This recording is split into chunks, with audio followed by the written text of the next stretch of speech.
Satu, alhamdulillahirbillalamin wa bihi nasta'in ala umuri waddin. Wassalatu wassalamu ala asrofil anbiya'i mursalin wa ala sahbihi ajmain. Assalatu wassalamu ala sayyidi ya Rasulullah uzbiri qolati lati adibi. Alhamdulillah la nikmatul Islam wal iman wa kafa bima minima. Rabbi sholli sadri wa yassir li amri wahlul 'uqdatam min lisani yafqahu qawli. Sob, mandi pagi ini saya menemukan manfaatnya tidak sengaja gitu.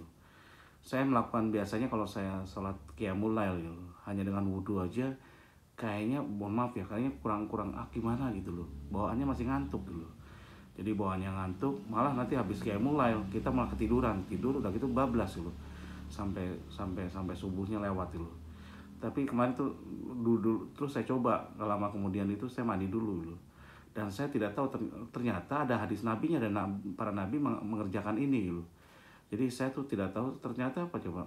Kamu setelah Anda coba rasakan setelah 2 minggu atau 1 bulan, itu biasanya ada apa manfaat yang luar biasa. Dan saya pikir mandi itu kayak meditasi gitu. Ternyata secara medis, secara gimana itu benar gitu.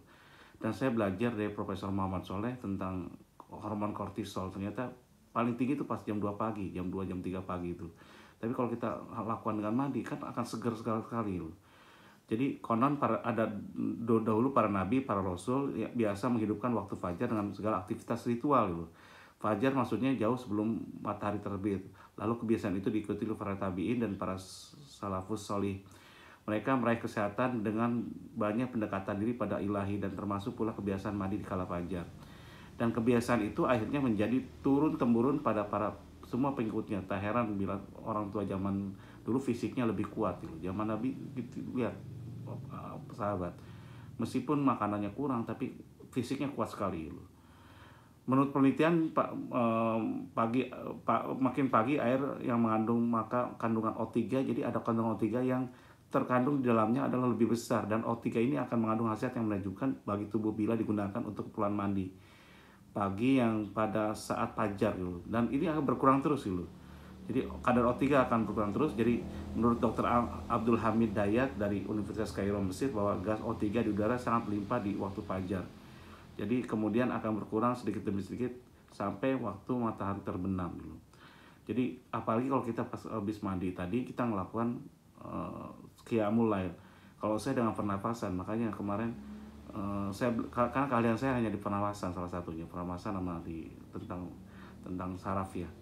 Jadi saya ngerti tentang saraf, terus pelemasan dan yang lainnya, dan saya mengerti tentang pernapasan.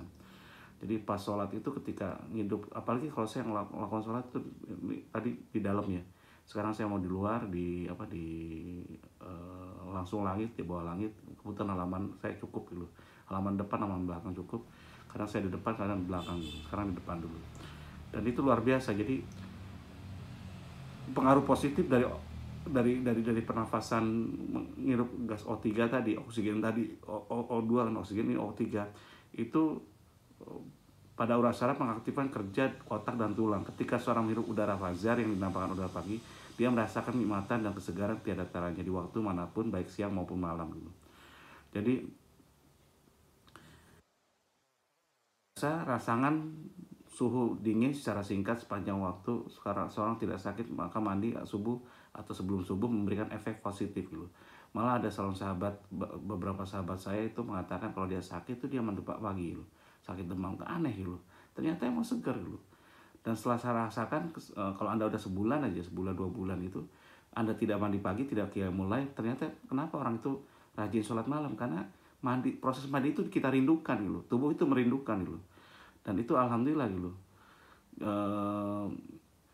Manfaatnya adalah satu, mandi pagi itu menurut kesehatan ya, itu mampu melancarkan peredaran darah gitu. Jadi menurut hasil penelitian sebuah riset di trombosit di Inggris, jika seorang sering mandi pagi dengan air dingin, maka peredaran darahnya akan menjadi lebih lancar. Ini saya mandi pagi itu malah tambah keringat keluar gitu. Padahal mandi air dingin gitu. Mandi air dingin, kita sholat dulu pasti keringetan gitu. Saya nggak ngerti kenapa. Berarti itu menimbulkan tubuh menjadi lancar gitu. Adapun nanti saat saya setelah sholat mulai saya nunggu tiduran, itu dalam posisi bukan pusing bangunnya gitu, dalam posisi seger gitu. Jadi mandi air dingin, yang kedua meningkatkan sel darah putih. Jadi Jadi menurut hasil studi di Inggris, mandi dengan air dingin akan meningkatkan sel darah putih dalam tubuh. Bila sel darah putih dalam tubuh meningkat, maka daya tahan dan kemampuan tubuh dalam melawan virus pun akan semakin meningkat gitu. Yang ketiga, mandi air dingin bisa menurunkan resiko darah tinggi. Pasti darah tinggi, karena ini ada satu penelitian dari Frederick Premji, seorang hipnoterapis dari Amerika. Hipnoterapi mandi air dingin akan menurunkan resiko timbulnya darah tinggi, varises, dan mengerasnya pembuluh darah. Jadi akan lebih lentur darahnya, pembuluh darah kita. Jadi yang keempat, mandi air dengan air dingin dapat meningkatkan kesuburan. Yang kelima, mandi pagi memperbaiki kesehatan jaringan tubuh. Kebiasaan mandi pagi dengan air dingin setiap hari berdampak positif juga pada kesehatan jaringan tubuh manusia. Bukan pagi setelah ini ya. Dan kalau saya itu simple sob, dari kelebihan tadi, dan paling utama lagi itu meredakan depresi loh. Karena kalau ngomong kolesterol tinggi, tiba-tiba kalau kita langsung kena air dingin langsung les gitu. Jadi menyebabkan dia rendah kortisolnya. Tertinggi itu ketika jam 2, jam 3 pagi, itu benar penelitian. Dan kalau saya kemarin mandi pagi tidak sengaja, karena apa? Ngapain saya mandi pagi hanya untuk ketemu manusia gitu. Jadi kalau kita kerja kan biasa mandi pagi atau gimana waktu ketemu manusia. Sekarang ini saya mau ketemu Allah, saya melakukan penghormatan dengan cara apa? Dengan cara mandi dulu. Habis mandi saya wudhu, mandi pun saya gosok. Saya gosok, ibarat saya ritualnya ibarat ritual pijit mesek gitu. Saya gosok semua tubuhnya. Ini saya termasuk saya lebih banyak ini ya, saya gosok seperti ini sob. Jadi campur nggak terlalu banyak ya, terus saya gosok seperti ini, dan ini luar biasa gitu. Jadi ibaratnya kayak kita terapi gitu, terapi meditasi, terapi pijit mesek gitu, dan bawaannya jadi seger sob. Jadi saya tadinya hanya menghargai bahwa kalau saya mau ngadep Allah, ngapain saya harus gimana, dengan cara ya mulai sama subuh kan. Ini kan manfaatnya luar biasa. Ternyata apa? Ternyata setelah saya pelajari itu ada hadisnya. Nabi pun melakukan ini. Ini namanya mandi fajar gitu. Jadi mandi di sepertiga malam gitu.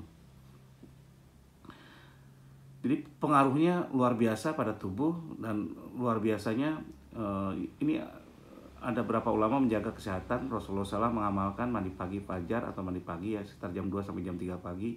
Kelebihan mandi fajar tidak ternyata ini hadisnya tidak terkena penyakit asma, terhindar dari angkara jahat seperti sihir baik jin ataupun manusia, tubuh badan menjadi sehat, wajah menjadi bercahaya, doanya mudah dimakbulkan Allah kalau kita doa ya. Kenapa? Kita bersih loh, wajah menjadi lebih awet gitu.